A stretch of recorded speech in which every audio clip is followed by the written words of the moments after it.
Hey guys, today is Tuesday, September 15th. The time is 5:10 p.m. and the temperature is 17 degrees Celsius. I'm here in Yonge-Dundas Square in downtown Toronto. And the plan for this walk is to head east along Dundas Street East, through downtown to where it ends at the Don River.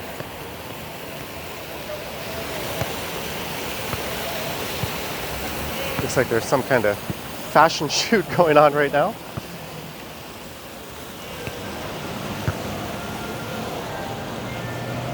It's always lively here in the square.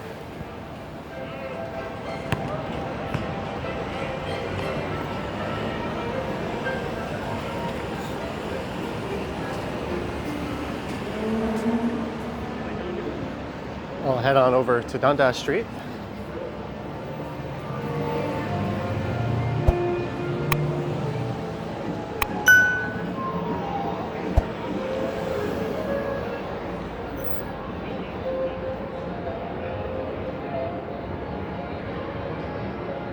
That's a look westward.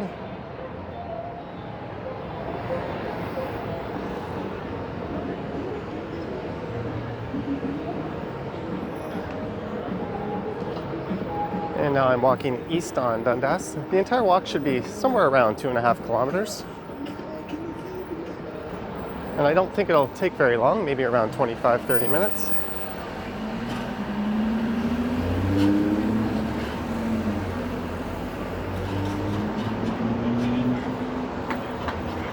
This is Victoria Street. You could take that north into the Ryerson University campus.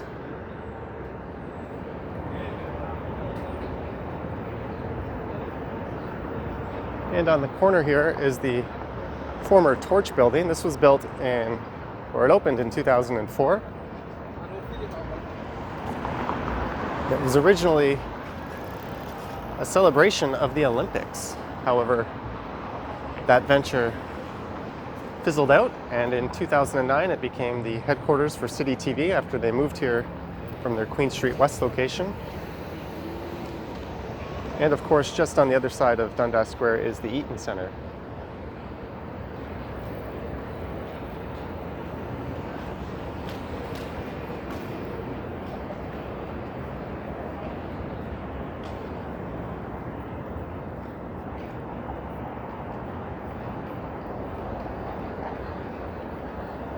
And just on the other side of the street there is the Imperial Pub. It's one of the older pubs in the city. It's been there since 1944. Looks like the coast is clear to cross over.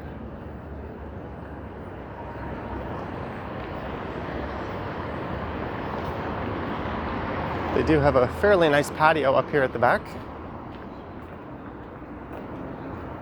And on the second floor is a rather cozy library lounge. It's definitely a nice place to get a drink,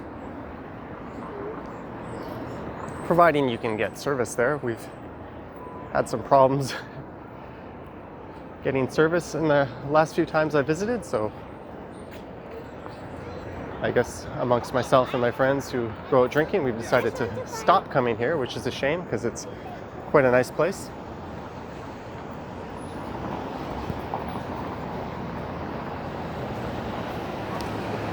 It looks like they're taking reservations for their patio spots.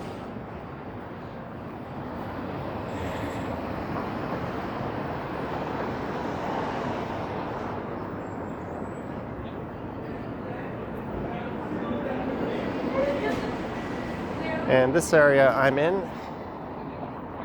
is known as the Garden District.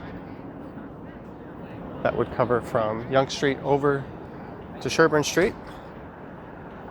It gets that name from the Allen Gardens, which sits just to the northeast of here.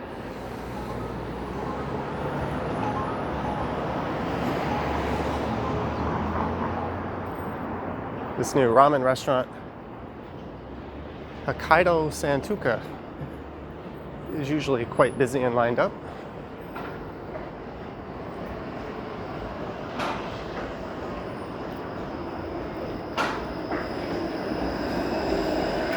That's the 505 Dundas streetcar, which serves Dundas Street West and East. It starts at Dundas West Station, and it'll continue on through downtown to Broadview Avenue, which is where this walk will finish up, and then it'll head north to Broadview Station.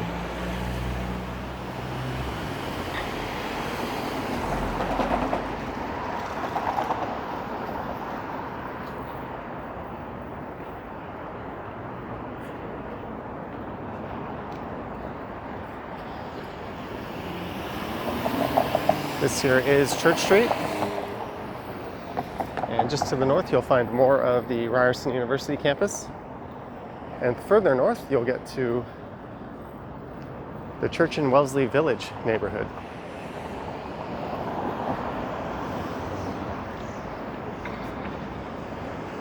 This area has at least been trying to gentrify in recent years. It had a bit of a gritty, rundown reputation for a long time. But as you can see, there's a lot of new condos popping up.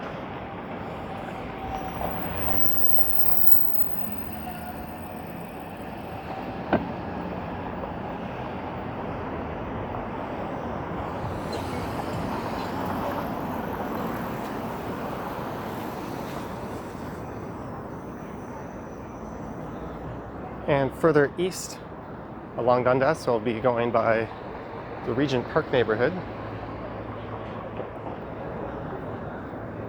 which was originally primarily a public housing neighborhood, which had developed a bit of a reputation prior to its recent redevelopment.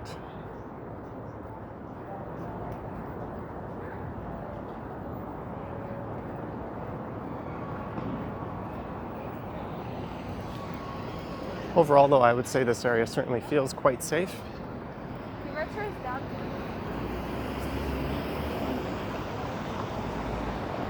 A lot of people in the comments of my videos and in the live streams are constantly questioning if Toronto is safe, and I'm constantly saying yes, I fully believe it is.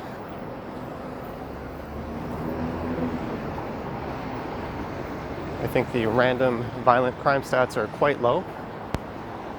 And the only reason I'm talking about that is the east side of downtown is one of those areas that's often cited as not being all that safe. But as long as you stick to the main roads and at night the well-lit areas, I don't think you'll have a problem. The so-called interesting characters you see hanging out tend mostly to keep to themselves.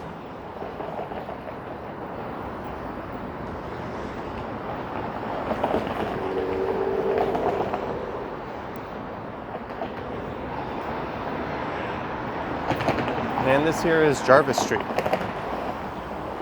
This will run south down to Queens Quay, which is right along Lake Ontario. And not too far to the north from here is the Keg Mansion, which is a steak restaurant that offers one of the more unique experiences in the city. It is rumored to be haunted.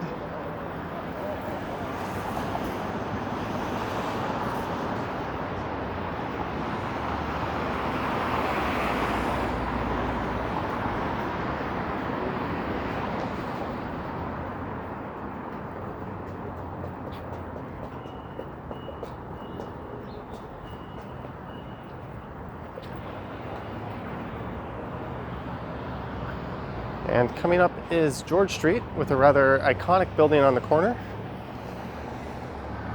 which will come into view in just a few seconds here.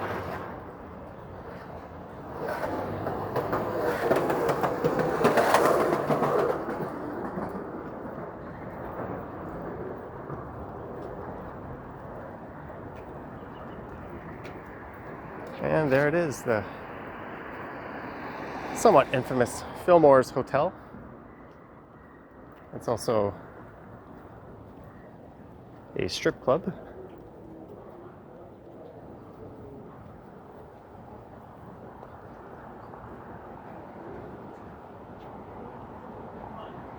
There doesn't seem to be any bike shares available here at this station. I've heard they've recently added electric bikes to their fleet. Voted the #1 VIP lounge in Toronto. I find that hard to believe. However, the days of this establishment appear to be numbered, as earlier this year a developer had purchased the property and shown their intent to develop it into a 46-story mixed-use building. It's not known if the strip club itself will relocate or not.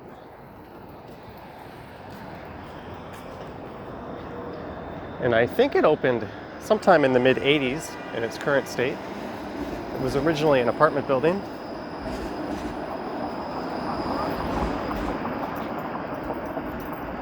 And I've heard before it was Fillmore's, it was actually a lesbian adult entertainment place.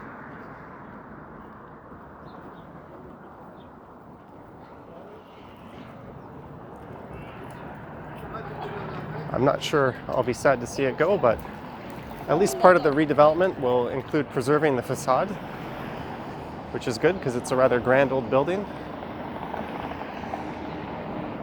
And it would be kind of nice if they preserved that sign. It's certainly an icon of the area, and regardless as to what it stands for, it's always sad to lose places that add character to a city.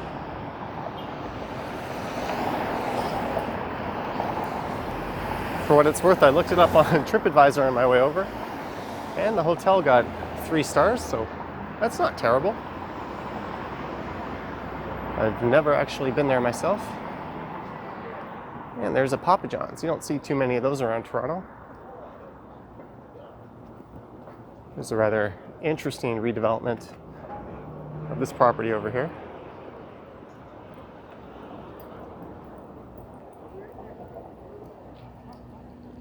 You might notice a lot of older Victorian style houses in this area.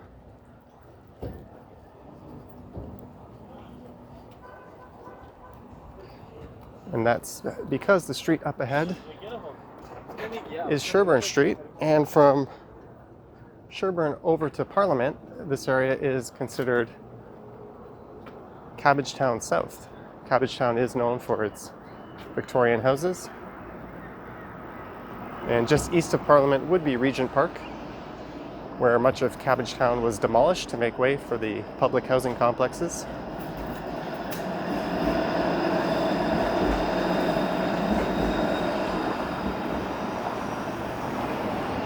Although some of these homes could stand to be in better shape. And just on the other side of this intersection, along this church here, there's certainly a number of those so-called interesting characters I referred to earlier. Maybe I'll hop over to that side of the street and walk by them. I'll tempt fate.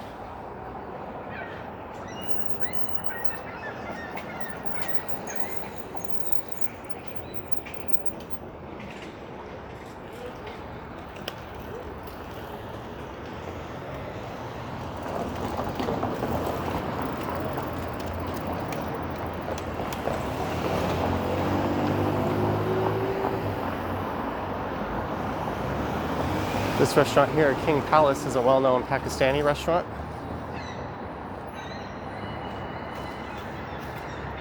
It's supposedly one of the better ones, but I couldn't really tell you.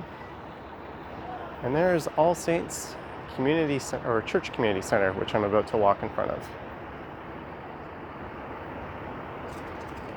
So this here marks the beginning of the Cabbagetown South area. A lot of people consider this stretch of Sherbourne Street, especially down to Queen, to be a bit on the sketchy side. I don't really think of it that way. Like I said, most of these people are rather harmless.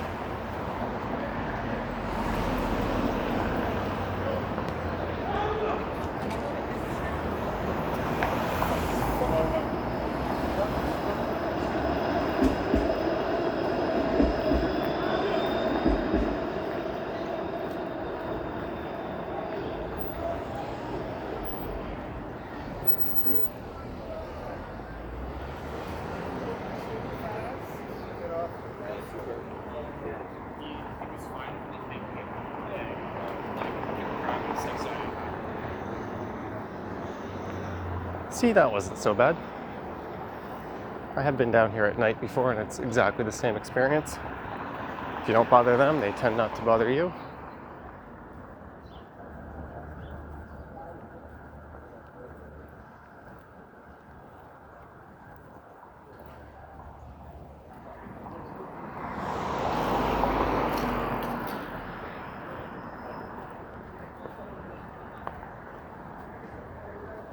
Here's a look at some of that beautiful Cabbagetown style housing on this side. And this is Seton Street. So just to the north of here, I believe, is the Seton House.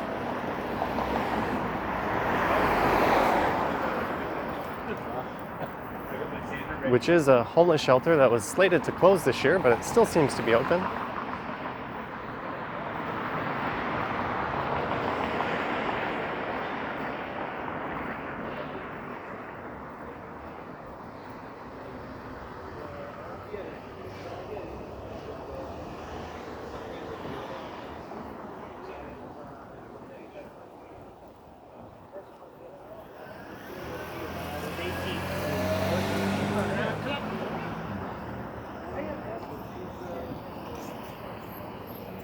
And this is Ontario Street.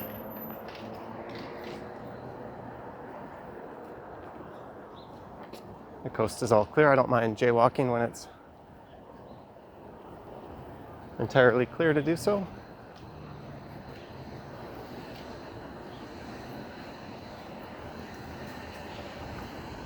Black Barbecue now open. That place looks kind of new. I've never heard of it before.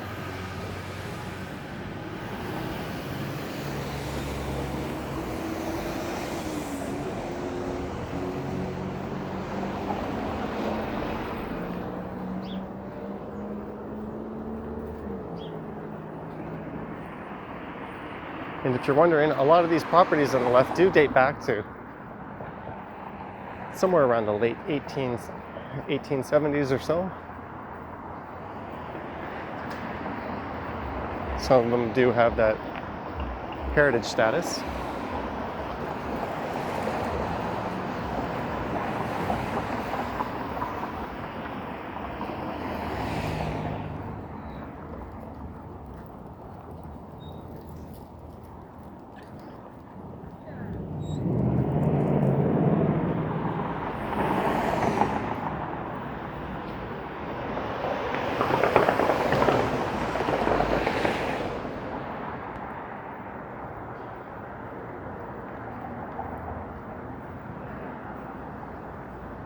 And this next street here is Parliament Street, which will signal the beginning of the Regent Park neighborhood.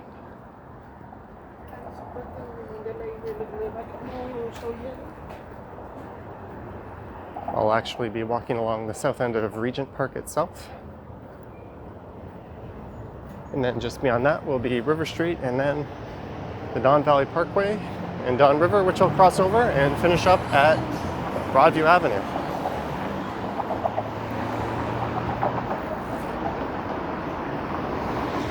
So just to the north here on Parliament Street, it'll take you through the main retail area of Cabbagetown.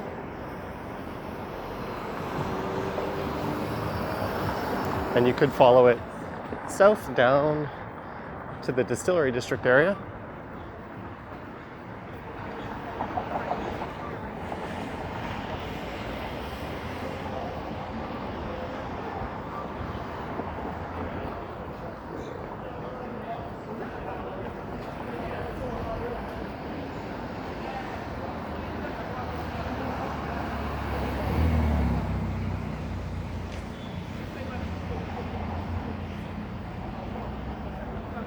So a lot of these housing developments you see up ahead replaced the older Regent Park housing projects, or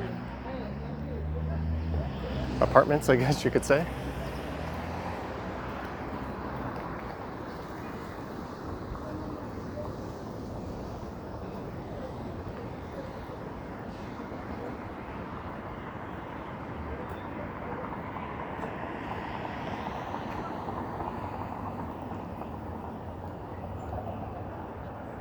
That guy was just kind of walking pretty much on my heels, so I just moved away to let him through.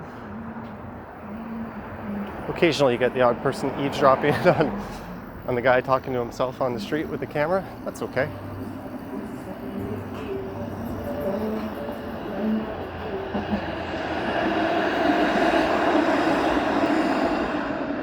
So Regent Park was originally built in the 1940s to provide low-income housing to a lot of the newer immigrants to the city. At the time, many were from the UK and Ireland.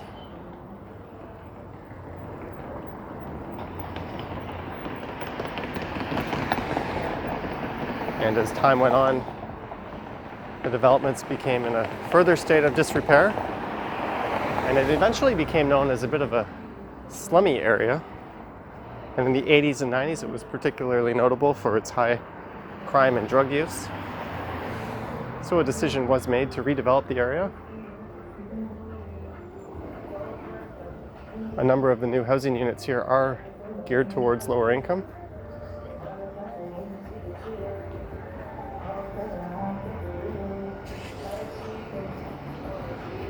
And just south of here on Shooter Street is the new Regent Park Community Center, which opened in 2016. And right next to that are the Regent Park athletic fields,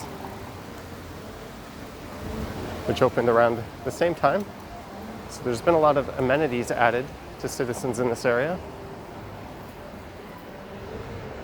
There's also a large aquatic center, which is part of the park we're just about to walk by.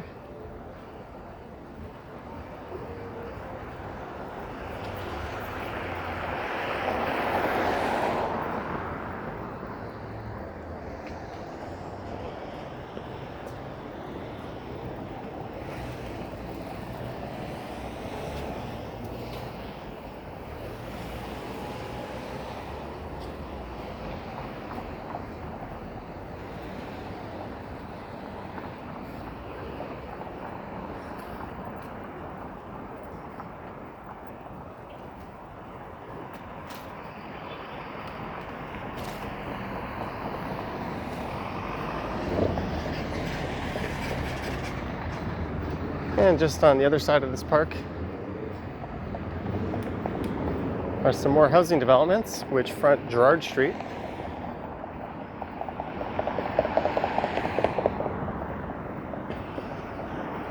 And I think maybe after this walk I'll head over to Gerrard Street and do a live stream down there.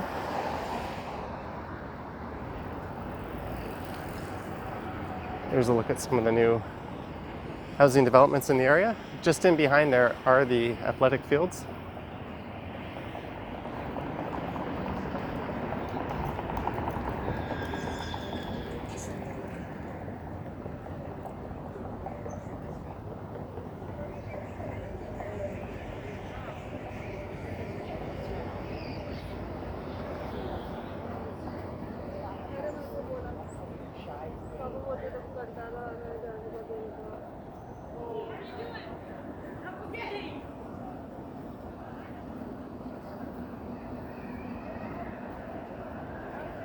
There's a look at the Regent Park Aquatic Center. The sign says Regent Park Aquatic Center, but I thought it was actually the Pam McConnell Aquatic Center, who was a city councillor who championed much of the developments in this area. She passed away in 2017.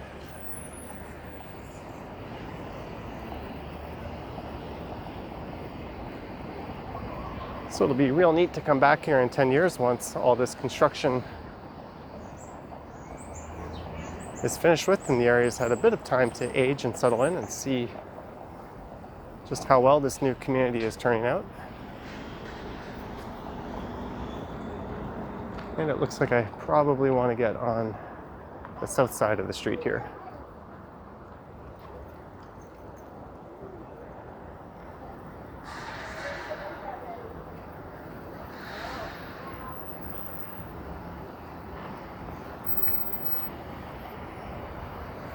Perhaps I'll come back at a later date and do a more exploratory walk around just Regent Park.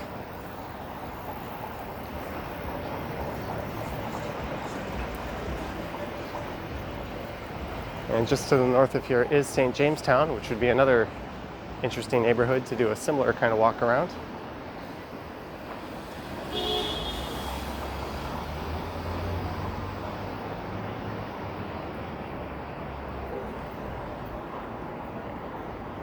That gym seems quite busy.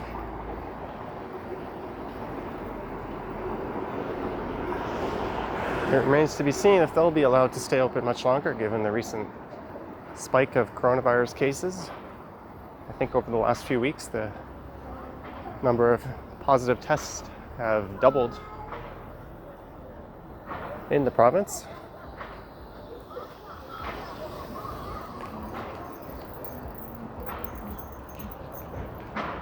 And just to the south here, you can get a look in at the soccer field, which makes up part of the athletic center. I have walked through there before, and I'm sure I'll be back.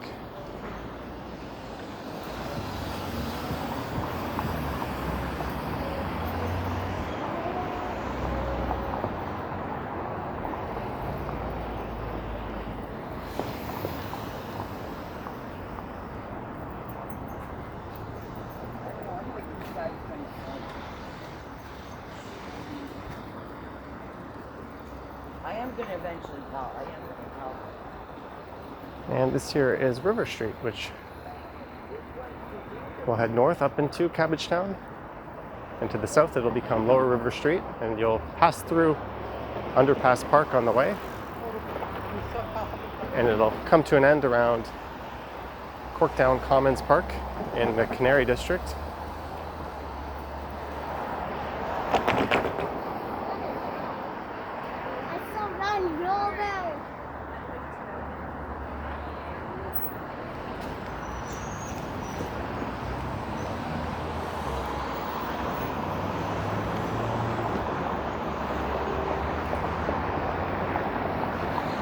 This street is what I would classify as the eastern edge of downtown.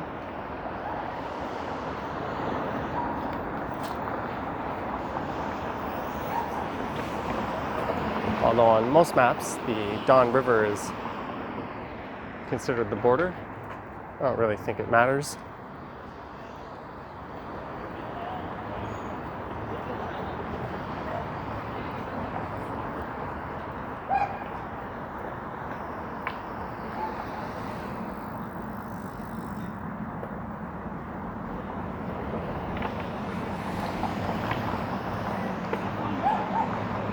Looks like there's some kind of skateboard shoot going on just up ahead.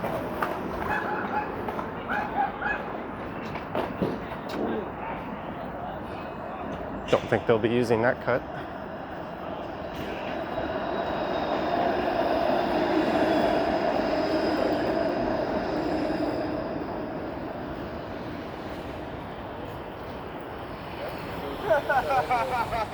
Yeah, but the thing is I don't remember anything. I barely remember the shit you put on the edits. And just on the left here is a Lexus dealership. And on the right is a Mercedes-Benz AMG dealership. And the reason these are here is so that they can overlook the Don Valley Parkway and get a bit of free advertising due to the exposure. A number of luxury dealerships have popped up on either side of the Don Valley Parkway. There's one just to the north of here on the south side that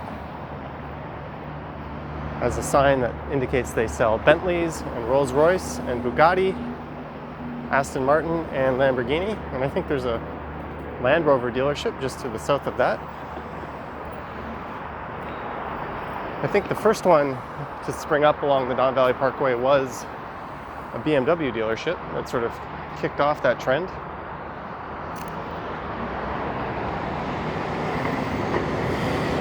That's a look down Bayview Avenue on the left.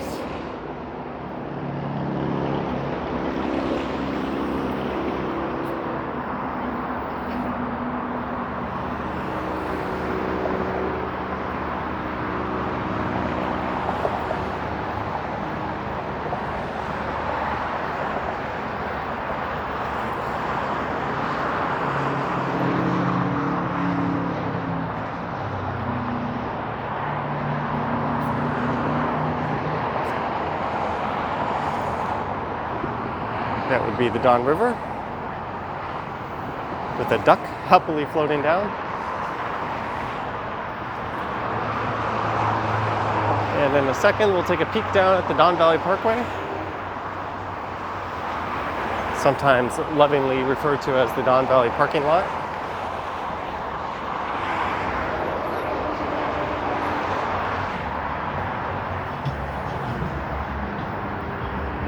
This is the only major highway that runs north to south on the eastern edge of the city. And on the western edge, it would be the 427 that runs north to south. So you could make a loop. You could go down the 427 to the Gardner Expressway and then come along that to the Don Valley Parkway and then head north up to the 401 and back over to where you started. There's a look south towards the lake. And that Bentley, Rolls-Royce, Bugatti, Aston Martin, and Lamborghini dealership. That could be the type of place that just needs a sale or two a week to do good business. Certainly can't imagine that's a very high volume type dealership. And there's a Land Rover and Jaguar dealership that looks like it's part of the same complex. Maybe that's the same ownership group. I wonder if I walked in there and started kicking tires, how they would act. Do you think they'd let me go on a test drive?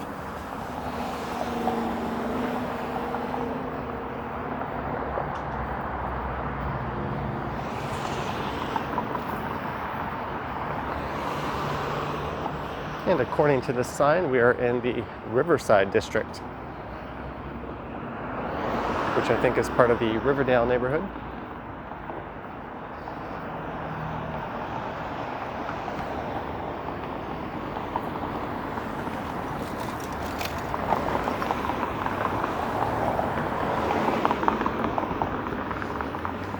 Dundas Street East does carry on for quite a while.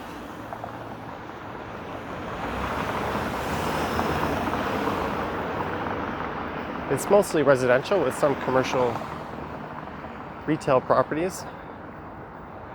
I have done walks that went all the way down Dundas Street East before.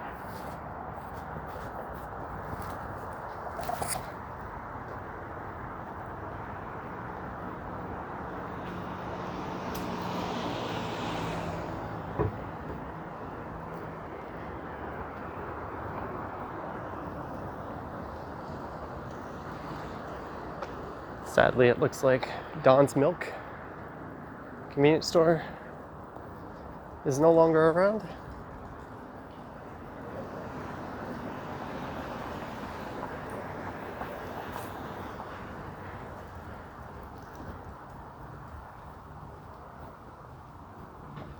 And just up ahead is Broadview Avenue, where if I were to turn north, that would take me up to the East Chinatown neighborhood. And then just north of that would be Riverdale Park East. And eventually you'll get to the TTC Broadview subway station. Like that, okay, well, something like that, right? Yeah, and then after I'm done it.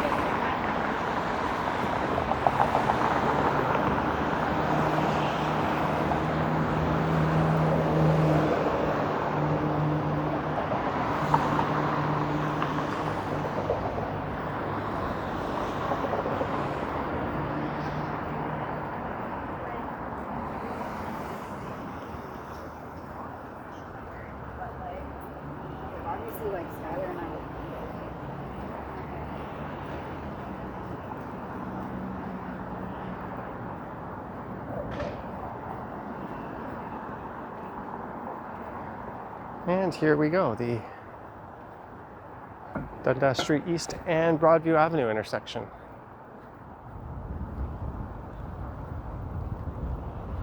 Where you can start to see East Chinatown starting to come to life.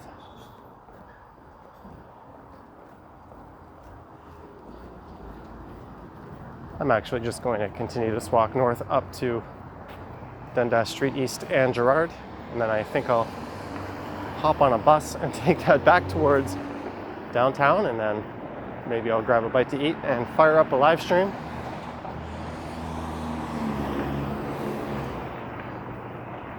It's only going to take a few minutes to get up to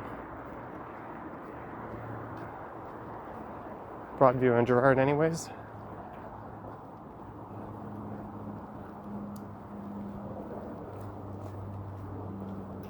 And I guess some side effects. when I did my East Chinatown walk, I didn't quite come this far south on Broadview.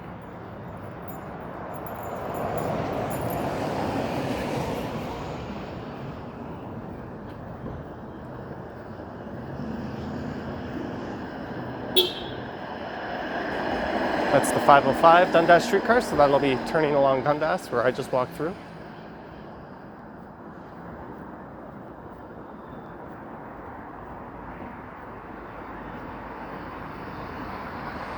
You got to be careful with the signs on the streetcar, because some of these go all the way south down to Queen Street.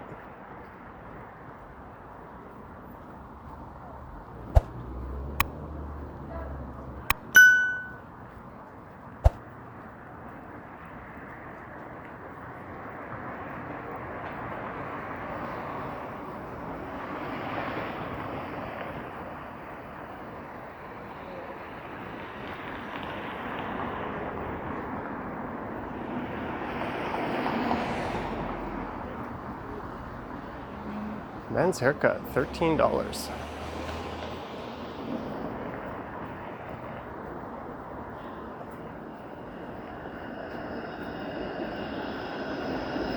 I'm long overdue for my next haircut, so maybe I'll tempt fate and try one of these lower cost Chinatown hair shops. I saw a few other places with prices similar to that in the West Chinatown area.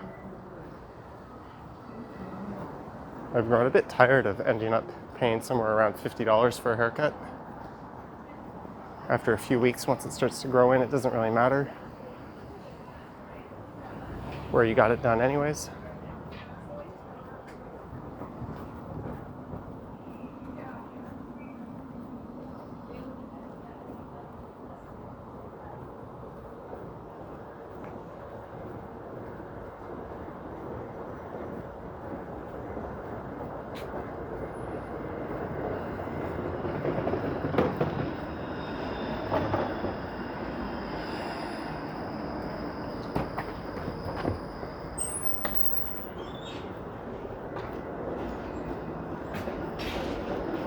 Looks like that 505 is only going as far as Lansdowne. Well, we're here at the main intersection of East Chinatown. So I went a little further than I thought I was originally going to head.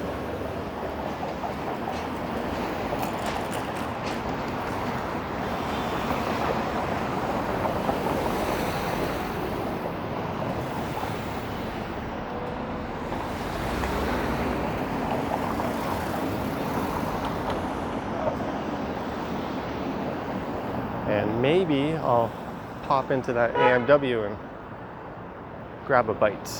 That might just be the plan. Thanks for watching. I hope you enjoyed this walk down Dundas Street East through downtown, and then a few minutes north on Broadview Avenue to East Chinatown. Let me know your thoughts and comments down below. There are links to my Patreon in the description if you wish to support the channel, as well as my Instagram account, and a link to my other channel, Johnny Stumbles. If you haven't subscribed to either channel, it would be greatly appreciated. Thanks again, and I'll catch you on the next one.